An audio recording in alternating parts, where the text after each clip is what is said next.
Welcome to Love's Tender Flame, Tales of Romance. I'm Martell, reading Come Out of the Kitchen by Alice Duer Miller. Chapter 7. He did not get back until almost dinner time.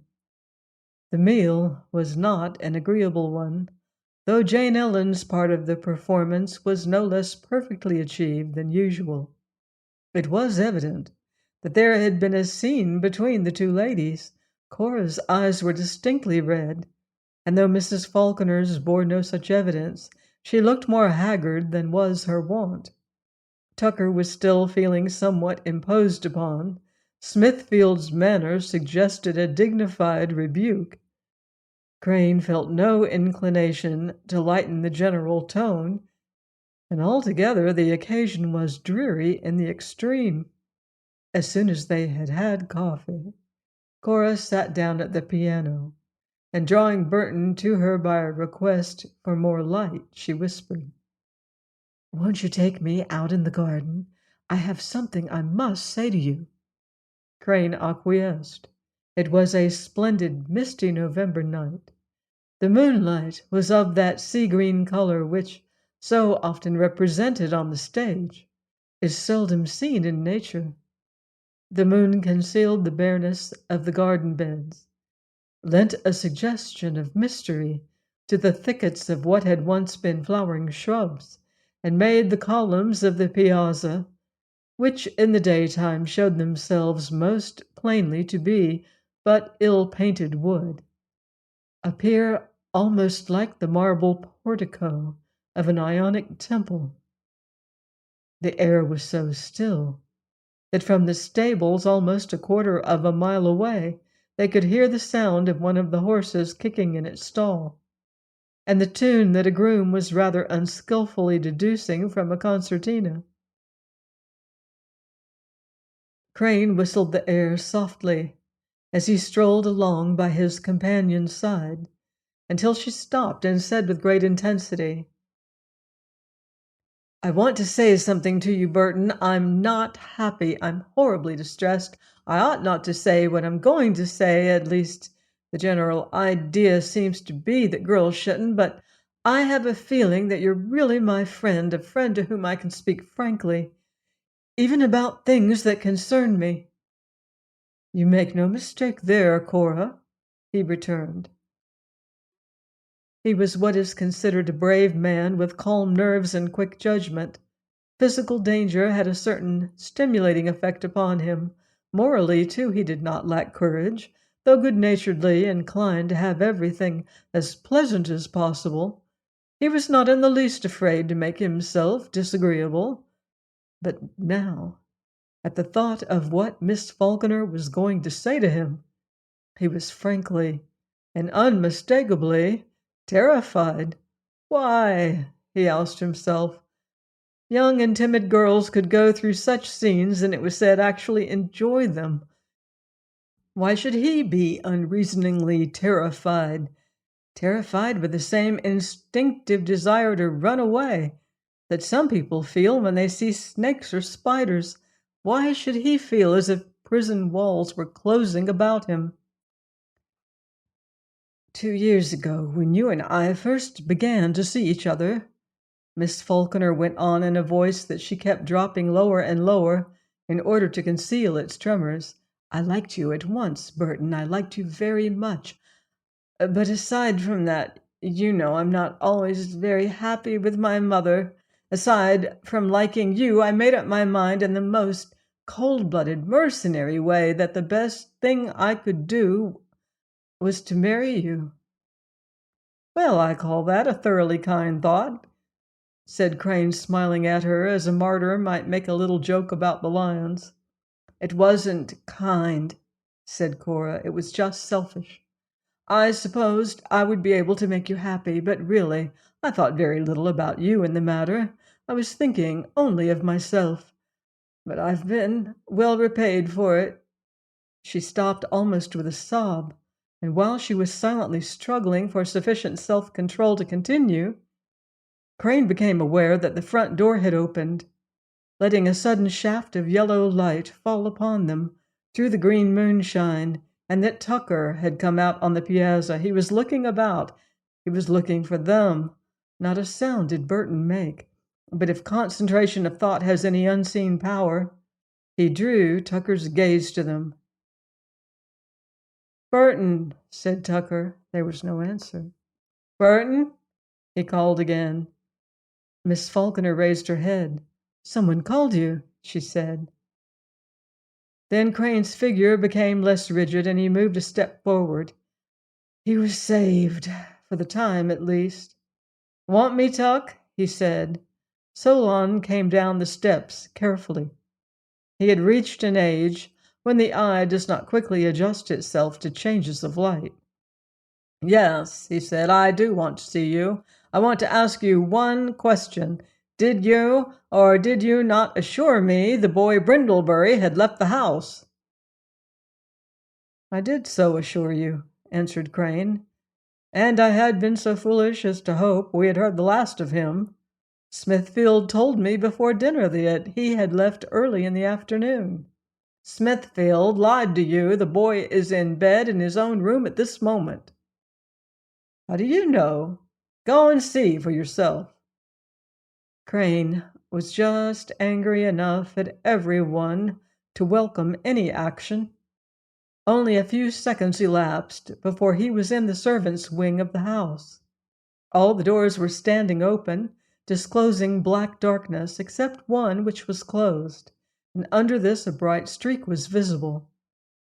Crane flung himself upon this, thinking it would be locked, but evidently Brindlebury had not thought any such precaution necessary. The door at once yielded, and Crane entered. Brindlebury, fully dressed, was lying flat on his back on the bed, with his legs crossed in the air. A cigarette was in his mouth, one of Burton's cigarettes. A reading lamp was at his elbow, and he was engaged in the perusal of a new novel which Crane had received the day before and had strangely missed ever since.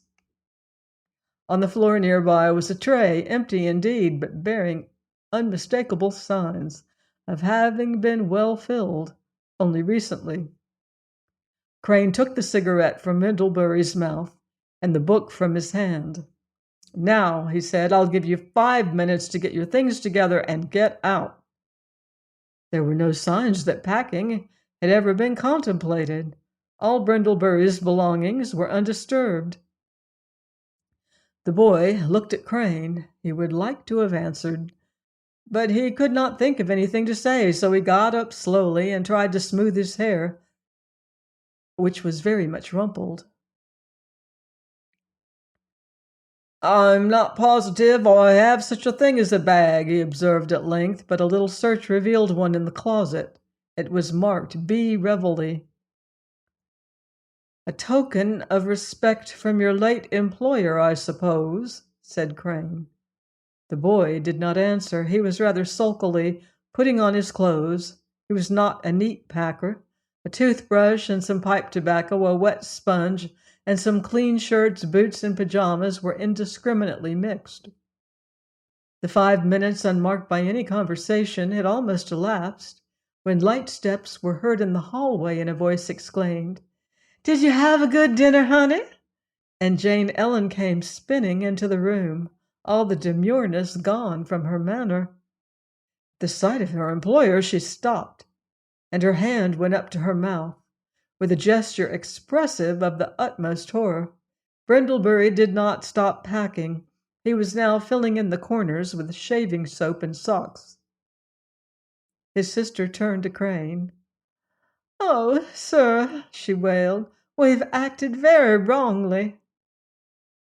"Jane Ellen," replied Crane, "that really doesn't go. It was a good manner, and you worked it well, but it is now, if you will forgive my saying so, old stuff. I cannot look upon you as a foolishly fond sister trying to protect an erring brother. I think it far more likely that you are the organizer of this efficient little plan to keep him here unobserved, eating my food, reading my books, and smoking, if I am not greatly mistaken, my cigarettes." "Oh, Bryn, do you take Mr. Crane's cigarettes?" said Jane Ellen. "Not unless I'm out of my own," said her brother.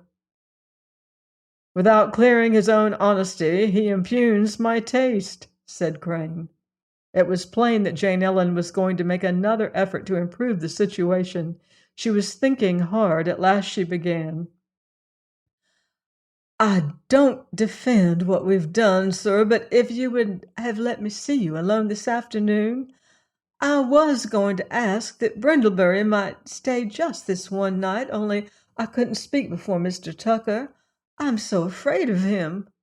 "There you go again," said Burton. "You're not telling the truth. You're not in the least afraid of Tucker." "Well, not as much as I am of you, sir." "Jane Ellen," said Crane, "I believe you are a very naughty girl." He was surprised to find that every trace of ill temper had left him. "I know what you mean, sir," said the cook, and this time her voice had a certain commonplace tone. "And it's true, I haven't always been perfectly honest with you, but a servant can't be candid and open, sir. You know yourself it wouldn't do." "I'd like to see it tried," returned Crane. "Well, I'm honest now, sir," she went on, "in asking you to let Bryn stay. He'll apologize, I'm sure." "I will not," said the boy, still packing, but his sister hardly noticed the interruption. "He will do what I tell him when he comes to think it over, if you will only relent. Don't you think you're just a little hard on him? He is my brother, and it would make me so happy if you would let him stay." The desire to make others happy is not a crime. Yet Crane felt nothing but shame at the obvious weakening of his own resolution under the peculiarly melting voice of Jane Ellen. He glanced at the boy. He thought of Tucker. He looked long at Jane Ellen. Who knows what might have happened if his eyes, which he decided he must wrench away from hers, had not suddenly fallen upon a small object lying undisguised on Brindlebury's dressing table. It was the pearl-set miniature. All three saw it almost at the same instant. The hands of all went out toward it, but Crane's reached it first. He took it up. "Have you any explanation to offer, Brindlebury?" he said. "I can explain!" exclaimed Jane Ellen. "I'm sure you can," Crane answered. "The only question is, shall I believe your explanation?" "He took it because it reminded him of me. That's the only reason he wanted it." Crane looked from the miniature to the cook. He knew that this was also the only reason why he himself wanted it. "Jane Ellen," he said, "go downstairs and order the motor to come to the side door at once." "Mr. Crane, you're not going to have Bryn arrested?" He shook his head. "I ought to, perhaps, but I am not going to. I'm going to take him in the motor car to what I consider a safe distance and drop him." "Just like a stray cat?" gasped Brindlebury's sister. "Cats usually come back," said the boy with a return of his normal spirits. "Cats have 9 lives," replied Crane significantly. Something about the tone of this remark put an end to the conversation. Jane Ellen obediently left the room. Brindlebury struggled frantically to strap his bulging bag and succeeded only with the assistance of Crane. When they went downstairs, the motor was already ticking quietly at the side door. No one was visible except Jane Ellen, who was wistfully watching it. Brindlebury got in and set the bag upright between his knees. Crane got in and had actually released the brake when, looking up at the cook still standing there, he found himself saying, "Do you want to come too, Jane Ellen, to see the last of your brother?" Of course she did. She looked hastily about and then turned toward the stairs, but Crane stopped her. "No," he said, "don't go up. There's a coat of mine there in the coat closet. Take that." Immediately she reappeared in a heavy Irish frieze overcoat he had had made that spring in New Bond Street. It was an easy fit for Crane. It enveloped Jane Ellen completely. The collar, which she had contrived to turn up as she put the coat on, stood level with the top of her head. The hem trailed on the ground, and the sleeves hung limp from below the elbows. She looked like a very small kitten, wrapped up in a very large baby's blanket. But she did not allow the superfluity of cloth to hamper her movements. She sprang into the little back seat, and they started. After about half an hour, Crane stopped the car. They were now in the outskirts of the main town of the district. "This is where you get out," he said. Brindlebury obeyed. "Smithfield paid you your wages, I believe," and Burton plunged into his own pocket. "Well, there's something extra." At this, a trembling might have been seen in the right sleeve of the frieze coat, and the next second Jane Ellen's hand emerged from the cuff, and Crane, for the first time, experienced the touch of her fingers. She pushed his hand away from her brother's. "Don't take that money, Bryn!" she cried. Brindlebury's hand dropped. "No, of course not. What do you take me for?" he said. Then he snatched off his cap and kissed his sister goodbye, and picking up his bag, he disappeared into the darkness. There was a moment's silence between the other two before Crane said, "Better get into the front seat. You'll be more comfortable." Holding up her coat, as if it were a coronation robe, Jane Ellen stepped in, sat down, and wrapped it carefully about her knees, a process in which Crane, by the greatest effort of self-control, did not join. Again the brakes squeaked and the motor moved forward. A great deal has been said about silence as a method of spiritual communion, but few of us, in social situations at least, have the courage of these convictions. Most hostesses, on looking about a silent dinner table, would be more apt to think that they were watching a suspension of diplomatic relations rather than an intercommunication of souls. But there are moments, for all of us, when we value silence as highly as Maeterlinck himself, and this, in Burton's opinion, was one of them. The moonlight, so much more beautiful and affecting than he had found it earlier in the evening in the garden, the smooth, quick motion, the damp night air blowing against his face, made him acutely aware of the presence at his side of that small, still companion. He felt no need of speech, nor did he speculate as to her state of mind. He drove and enjoyed life deeply. They were nearly at home again before he asked, "Why was it you did not wish your brother to take what I offered him?" "Because," she answered in a tone of simplicity and sincerity he had never yet heard from her, "it would not have been good for him. He's young and takes things too easily. He ought not to have money he does not work for." "I am glad that you feel like that," he said. "I was afraid you refused to let him have it because you were angry at me for sending him away." He was afraid that she would relapse into her old tone of mock servility and assure him that she would never be guilty of the liberty of criticizing her employer. But she did not, she said. "But I was not angry at you. I should not have respected you if you had done anything else." He answered seriously, "You knew that I was sorry not to do what you asked me to do." "Yes, I knew," she said. They did not speak again. They left the car at the garage and walked to the house. There had been failure in cooperation, for Smithfield evidently had not known of the expedition. The side door was locked, and so was the front door. "I suppose I'd better ring," said Crane reluctantly. Somehow he was not eager to face Smithfield's cold, reproving glance. "No, follow me," whispered Jane Ellen. She led him to the kitchen entrance and pointed to a window. "I don't believe that window has had a bolt for 60 years," she said. "And to think," returned Crane as he gently raised it, "that before I took the house I complained of its being out of repair." He climbed in and opened the kitchen door for her. He had a match, and she knew the whereabouts of a candle. They still spoke in whispers. There was, of course, no real reason why they were eager to let the household sleep undisturbed, yet they were obviously united in the resolution to make no unnecessary sound. "Wouldn't you like something to eat?" breathed Jane Ellen. "A good idea," he answered.